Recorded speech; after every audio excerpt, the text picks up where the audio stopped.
नमस्कार, मी सुवर्णा धानोरकर.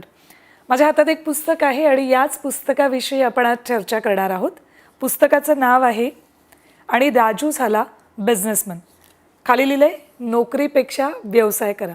बरं, ही वाक्य कुणाची आहेत तर डॉक्टर सुरेश हावरे सरांचे. वेगवेगळ्या क्षेत्रात मोठं काम आहे, पण आज आपण डॉक्टर सुरेश हावरे यांच्यासोबत बोलणार आहोत पुस्तकाविषयी. लेखक सुरेश हावरे यांच्यासोबत आपण बोलत. सर, खूप खूप स्वागत तुमचं. धन्यवाद. सर, विषय खूप वेगळा आहे, पण त्यातलं पहिलं पान उघडल्यानंतर मला असं जाणवलं की मराठी व्यक्तीविषयी बोलायला हवं. तर मराठी माणसाने बिझनेस करावा असं तुम्हाला का वाटतं? असं मी लहान असताना एक म्हण ऐकली होती की उत्तम शेती, मध्यम नोकरी, कनिष्ठ व्यापार. आता जी परिस्थिती मला दिसते आहे ते शेतीमधून फार काही उत्पन्न मिळतं असं नाही आहे. लोक उत्पादन काढतात पण उत्पन्न नाही मिळत. नोकऱ्या कमी कमी होत चालल्या. आरक्षणाचे किती लढे लढले तरी नोकऱ्यात जर नसल्या तर उपयोग काय? मला एकदा ॲडव्होकेट शशिकांत पवार, अखिल भारतीय मराठा महासंघाचे अध्यक्ष, त्यांचं आयुष्य आरक्षणाच्या लढाईमध्ये गेलं, ते एकदा मला भेटायला आले आणि ते म्हणाले की आपण आता असं करूया की उद्योग फोरम तयार करूया. आणि त्यांनी मराठा बिझनेसमॅन फोरम सुरू केला. त्या फाउंडेशनला मी पण होतो आणि मी त्यांना सहज विचारलं की तुमचं आयुष्य आता आरक्षणात गेलं, तुम्ही आता उद्योग कसं काय? तर ते म्हणाले की अरे नोकऱ्या आहेत कुठे? नोकऱ्याच नाहीत तर आरक्षणाचा उपयोग कोणाला होणार? आणि म्हणून लाँग टर्मसाठी आपल्यासमोर एकच पर्याय शिल्लक राहतो आणि तो म्हणजे उद्योग करण्याचा. आणि म्हणून मला असं वाटलं की महाराष्ट्रात आणि मराठी माणसांमध्ये उद्योजकतेचं हे जे वारं आहे हे पसरलं पाहिजे. आता उद्योग केला पाहिजे, त्याच्याशिवाय पर्याय नाही. नोकरीमध्ये ना तुम्हाला मोठं होण्याची चान्सेस आहेत, पण त्याला एक लिमिट आहे. उद्योगामध्ये मोठं होण्याला लिमिट नाही आहे. तुम्ही अनलिमिटेड मोठे होऊ शकता. तुमच्यामध्ये ॲम्बिशन असली पाहिजे. आणि ॲम्बिशन नसेल तर मग मनुष्यत्वच काय आहे असं. आणि म्हणून उद्योग केला पाहिजे. हा सदा सर्वदा टिकणारा आणि पुढच्या जनरेशन्सला कामी येणारा हा एक मार्ग आहे. बाकी लोक बघा ना, म्हणजे मी जेव्हा जैन, माझे बरेचसे मित्र आहेत, त्यांची एक संघटना आहे जितो, जैन इंटरनॅशनल ट्रेड ऑर्गनायझेशन. तर जर आपल्या देशामध्ये 0.1% लोकसंख्या असेल जैनांची, पण आपली 50%पेक्षा जास्त इकॉनॉमी जैन कंट्रोल करतात. यांच्यापासून आपण काहीतरी शिकलं पाहिजे. म्हणजे त्यांचं नेटवर्किंग जे आहे आपसातलं ते घेतलं पाहिजे. म्हणजे आता आपला जो मराठी बाणा होता तो शूरवीराचा, लढवय्याचा, तो एकेकाळी उपयोगाचा होताच. पण आता आपण काळानुसार बदललं पाहिजे असं मला वाटलं. आणि म्हणून मी गेले 15 वर्ष प्रयत्न करतो आहे की आता आपण उद्योजक झालं पाहिजे. आम्ही लहानपणापासून बघतोय मराठी उद्योजक म्हटलं की काही मोजकीच नावं आमच्या समोर येतात. ती लिस्ट वाढायला हवी असं आम्हाला सुद्धा वाटतं. पण मग मराठी माणूस उद्योग करण्यामध्ये किंवा उद्योजक बनण्यामध्ये कुठे नेमका कमी पडतोय असं तुम्हाला वाटतं? मी ना गेली 15 वर्ष अभ्यास करतो आहे या विषयाचा आणि मला असं जाणवलं की मराठी उद्योजक आहे ना, हा पहिल्या पिढीचा उद्योजक आहे. म्हणजे तो काही पिढीजात उद्योजक नाही आहे. Is the first generation businessman. त्याला घरात, कुटुंबात किंवा त्याच्या समाजात मार्गदर्शन उपलब्ध नाही आहे. आणि तिसरी गोष्ट अशी आहे की हा संघटित पण नाही आहे. म्हणजे मार्गदर्शन घरातून मिळालं, जसं बिझनेस ॲटमॉस्फिअरचे फॅमिलीज जे असतात त्यांना घरातूनच मार्गदर्शन मिळतं आणि त्यांना समाजातून पण मिळतं आणि ते संघटित असतात, त्याच्यामुळे संघटनेकडून पण मिळतं. तर या तिन्ही गोष्टींचा अभाव मराठी भावविश्व जर बघितलं तर तो आपल्याला जाणवतो. आणि म्हणून ह्या तिन्ही गोष्टी निर्माण केल्या पाहिजेत. आणि ती एक इकोसिस्टम जी आहे बिझनेसची, ती जर तयार झाली तर मराठी माणूस उद्योगात टिकेल, वाढेल आणि मोठा होईल. तुम्ही आत्ता म्हणालात की हे सगळं कुटुंबातून मिळत आलेलं आहे. बिझनेसमॅन म्हटलं तर मारवाडी, जैन, गुजराती या लिस्टमध्ये मराठी माणसाला यायचं असेल तर संस्कारातनं सुद्धा या सगळ्या गोष्टी यायला हव्यात. कारण बिझनेस करायचा म्हटलं एखाद्या मराठी तरुणाने की आधीच कुटुंबातनंच त्याला आधी मागे घेतलं जातं की एवढा पैसा कुठून आणणार, कसं करणार. बरोबर बरोबर. हा खरं बेसिक प्रश्न आहे आणि मी याच्यावर एक 15 वर्षापूर्वी पुस्तक लिहिलं, उद्योग तुमचा पैसा दुसऱ्याचा. आणि मी बिझनेसमन बघितले सगळे आणि माझ्या असं लक्षात आलं की प्रत्येकाने दुसऱ्यांचाच पैसा वापरलेला आहे. धीरूभाई अंबानींचं उदाहरण मी नेहमी देतो. धीरूभाई अंबानींचे वडील शाळा शिक्षक होते. त्यांच्याकडे काही खूप पिढीजात संपत्ती उपलब्ध होती आणि धीरूभाईंना ती मिळाली आणि बिझनेस सुरू केला असं नाही झालं. धीरूभाई पेट्रोल पंपावर पेट्रोल वितरणाचं काम करायचे आणि मग बिझनेस एवढा डेव्हलप केला की पेट्रोल पंपाचं वितरण ते करायचे. कपड्याचे गठ्ठे वाहणारा माणूस आणि शेवटी कपड्याची इंडस्ट्री तयार करणारा हा माणूस झाला. तर हा स्वयंप्रेरणेने झाला. आणि असं प्रत्येकाला होता येतं. बिझनेस करायला ॲटिट्यूड लागते, बिझनेस करायला पैसा लागत नाही. पैसा आजूबाजूला खूप उपलब्ध आहे. तो दुसऱ्यांचा पैसा तो तुमच्याकडे कसा आणायचा हे एक कौशल्य आहे. हे मी त्या पुस्तकांमध्ये दिलं होतं. आणि मला असं जाणवलं त्याच्यानंतर बरेच लोक उद्योगात यायला लागले. आता आपल्याला उद्योगाची परंपरा आहे. किर्लोस्कर आपल्या इथे झालेत, आपल्या इथे बेडेकर झाले, दांडेकर झाले, वीणा पाटील आहेत, केसरी भाऊ पाटील आहेत, आपले हनुमंतराव गायकवाड आहेत. असे अनेक म्हणजे रोल मॉडेल्स आपल्याकडे आहेत आणि मी ते उभे केलेत रोल मॉडेल्स, ज्यांनी शून्यातून उद्योग आणि विश्व उभं केलेलं आहे. मग लोकांना ते जाणवायला लागलं. पण तरी काही ठिकाणी अडचणी लोकांना यायला लागल्या आणि म्हणून मी हे दुसरं पुस्तक लिहिलेलं आहे की आणि राजू झाला बिझनेसमॅन. तर हे स्टोरी टेलिंग फॉर्मॅटमध्ये आहे आणि एक इंटरेस्टिंग स्टोरी राजूची त्याच्यात तयार करण्यात आलेली आहे. तो मुंबईतले सगळे मार्केट बघायला जातो आणि प्रत्येक मार्केट बघितल्यानंतर त्याला एक आश्चर्याचा धक्काच बसतो. पहिले मी त्याला धारावीत पाठवतो. आता धारावी आपण झोपडपट्टी म्हणूनच ऐकतो, पण धारावी ही उद्योगनगरी आहे.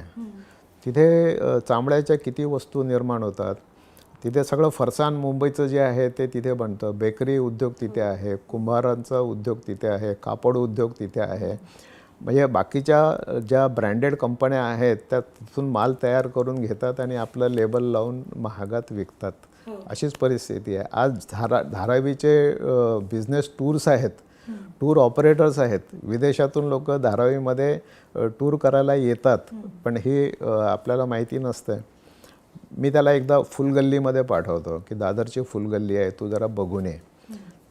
ती फुलगल्ली सकाळी 4 ते सकाळी 8पर्यंत सुरू असते. 300 ट्रक फुलं रोज तिथे येतात. दर मिनटाला एक ट्रक तिथे खाली होतो. 4000 दुकानं तिथे आहेत, ऑपरेटर्स आहेत. मुंबईभर फुलपोळी देणारे आणि फुलांचे हार बनवणारे, फुलं विक्री करणारे सगळे तिथून येऊन धंदा करून जातात. 4000 कोटी रुपयाचं वार्षिक उलाढाल या मार्केटची आहे. एवढे मोठमोठे उद्योग मुंबईत आहेत. मी त्याला सगळे दाखवतो आणि शेवटी मग त्याच्यात एक राजूमध्ये उत्सुकता निर्माण होते की आपणही उद्योजक झालो पाहिजे आणि तो उद्योजक होतो. पण मग उद्योजकाला एक भाषा पण असते. उद्योजकाने कर्ज घ्यावं की न घ्यावं याची पण सिस्टम असते. मग त्याला काही गोष्टी मार्केटिंग, निर्णय प्रक्रिया ह्या सगळ्या शिकाव्या लागतात. त्या सगळ्या गोष्टी मी ह्या पुस्तकात मांडलेल्या आहेत. पण जसं मी सुरुवातीला म्हणाले, बिझनेसमॅन म्हटलं किंवा उद्योजक म्हटलं की आपल्यापुढे जैन, मारवाडी, गुजराती हेच येतात. तर त्यांच्याकडून अशी कुठली गोष्ट मराठी उद्योजकाने घ्यायला हवी ज्यामुळे तो या क्षेत्रात आल्यानंतर यशस्वी होऊ शकेल? बघा, 2-3 गोष्टी घेतल्या पाहिजेत. एक तर भाषा पण घेतली पाहिजे. म्हणजे आपल्याला माहितीच नसतं की उद्योगाची भाषा असते. म्हणजे फॉर एक्झाम्पल ज्या गोष्टींना पैसे लागत नाहीत ना त्या गोष्टी फार कष्टाने आपण करतो. म्हणजे थँक्यू, सॉरी ही इझिली आपण म्हणत नाही. पण ही उद्योगाची भाषा आहे. म्हणजे इगोने उद्योग नाही होत.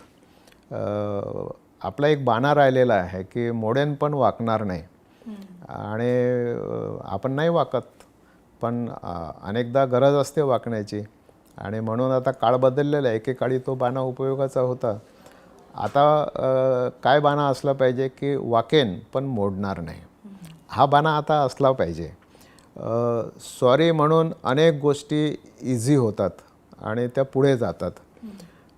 या सॉरीचं महत्त्व गुजराती, मारवाडी, जैन यांनी ओळखलेलं आहे आणि त्यांनी त्या सॉरीचा उत्सव केलेला आहे. म्हणजे मिच्छामी दुक्कडम असं ते त्यांचं पर्युषण पर्व संपलं की सगळीकडे मेसेज पाठवत सुटतात, फोन करतात, अरे माफ कर देना, कुछ गलती हो गई. तो मलाही फोन येतात. आणि आपण सॉरी म्हणायला सगळ्यात जास्त आपल्याला कष्ट जे पडतात नाही ते सॉरी म्हणायला पडतात. तर ही भाषा आहे उद्योगाची, ती आपण शिकली पाहिजे. दुसरं, आपण नेटवर्किंगमध्ये कमी पडतो. मला एक शेट्टी माणूस भेटला माझ्याकडे. तो एक बँकवेट घ्यायला आला. मी त्याला विचारलं सहज की पैसे कसे उभे केले, कर्ज वगैरे घेतलं काय? तर तो मला म्हणाला, नाही, आमचे एक 100 शेट्टी लोकांची BC आहे आणि प्रत्येकजण 5 लाख रुपये देतो, 5 कोटी रुपये तयार होतात आणि मग ते एका नवीन शेट्टीला हॉटेल उघडायला देतात. तर मला दिले आणि मी आता हे सुरू करतो आहे. म्हणजे हे नेटवर्किंग जे आहे ना, ही समाजाची स्ट्रेंथ आहे. ही स्ट्रेंथ आपण त्यांच्याकडून घेतली पाहिजे. असंच नेटवर्किंग जैन समाजामध्ये आहे, गुजराती समाजामध्ये आहे, मारवाडी समाजांमध्ये आहे. हा नेटवर्किंग ही स्ट्रेंथ आहे आणि ही सगळ्यांना मोठं करते. आणि जसं भाषा आहे, नेटवर्किंग आहे, तसंच कर्ज घेणे. मराठी माणूस बरेचदा घाबरतो कर्ज घेण्याला. कशाला पाहिजे कर्ज, आपल्याला काय गरज आहे कर्जाची? पण तुम्हाला मोठं व्हायचं असेल तर कर्ज पण घ्यायला लागेल, नेटवर्किंग पण करायला लागेल आणि रिलेशन्स पण ठेवायला लागतील, ज्याच्यातून तुम्ही मोठं होऊ शकाल. अशा अनेक गोष्टी आहेत ज्या आपण त्यांच्याकडून घेतल्या पाहिजेत. मध्यमवर्गीय मानसिकतेतून बाहेर पडलं तरच उद्योजक होऊ शकतो मराठी माणूस. खरं आहे. म्हणजे आपला माणूस ना, मराठी माणूस हा प्रामाणिक आहे. आणि दुसरी गोष्ट म्हणजे तो इमोशनल आहे. मी असं लक्षात घेतलं, गेल्या 30 वर्ष मी उद्योगात आहे. इमोशननं तुम्ही बिझनेस नाही करू शकत. इमोशन ह्या बिझनेसच्या आडव्या येतात आणि इमोशनली तुम्ही डिसिजन घेतले तर ते बरेचदा चुकीचे पण होतात. त्याच्यामुळे इमोशन्सला तुम्ही बाजूला ठेवलं पाहिजे. म्हणजे धंदा करताना निर्णय प्रक्रिया जेव्हा येते की दिल से की दिमाग से, असा प्रश्न तुम्हाला धंद्यात येतो, तर तेव्हा दिल से जरा बाजूला ठेवलं पाहिजे, दिमाग से तुम्हाला केलं पाहिजे. म्हणजे फ्रेंडली रिलेशन्स, कुटुंब असेल, समाज असेल, तिथे वापर तुमचा दिल से असला पाहिजे. पण बिझनेस करताना तुमचं दिमाग से असलं पाहिजे, असं माझं एक मत झालेलं आहे. बरं, पुस्तकाचं नाव आहे आणि राजू झाला बिझनेसमॅन. पण एक स्त्री म्हणून मला विचारायचं आहे, राणी बिझनेसवुमन होऊ शकते का? तिच्यासाठी, मराठी महिलेसाठी म्हणून तुम्ही काय सांगाल? डेफिनेटली खूप महिला आपल्या इथे बिझनेसमॅन आहेत. या पुस्तकात मी 4 उदाहरणं महिला उद्योजकांची दिलेली आहेत. आणि मी तर असं म्हणेल की महिलांमध्ये स्ट्रेंथ जी आहे ती पुरुषांपेक्षा अधिक असते. तुम्ही बघा ना, शेतकऱ्यांनी आत्महत्या केल्या, शेतकऱ्याच्या बायकोने आत्महत्या नाही केली. तो गेल्यानंतर सगळा सांबार जो आहे तो तिनेच केलेला आहे. महिलांचा फोकस अधिक असतो, डिटरमाइंड त्या असतात आणि सिंगल माइंडेड डिव्होशनने त्या काम करू शकतात. डायव्हर्शन्स त्यांच्यात कमी येतात. फक्त आपल्या परिवारामध्ये परिस्थिती अशी आहे की त्यांना वाव कमी दिला जातो. तू घरातून बाहेर कशी पडणार, मग तू मार्केटमध्ये वावरणार कशी, पुरुषांमध्ये कशी वावरणार. जसा पुरुष वावरतो तसा स्त्री वावरते. आणि ही आता समाजाची पण मानसिकता होत चाललेली आहे. अनेक महिला आता पुढे येत आहेत. मिनल मोहाडीकरचं मी एक उदाहरण त्याच्यामध्ये दिलं. ती म्हणजे आम्ही उद्योगिनी नावाची संस्थाच तिने काढलेली आहे आणि शेकडो महिला त्याच्यात जोडलेल्या आहेत. त्याच्या दरवर्षी एक्झिबिशन भरवतात. त्या सगळ्या महिला उद्योजकांनी निर्माण केलेल्या वस्तूंचं एक्झिबिशन त्या भरवतात. म्हणजे इतक्या लोकांना प्रोत्साहन त्या देतात. तर मला वाटतं महिलांना जर प्रोत्साहन मिळालं ना घरून, तर महिला चांगल्या उद्योजक आणि यशस्वी उद्योजक होऊ शकतात.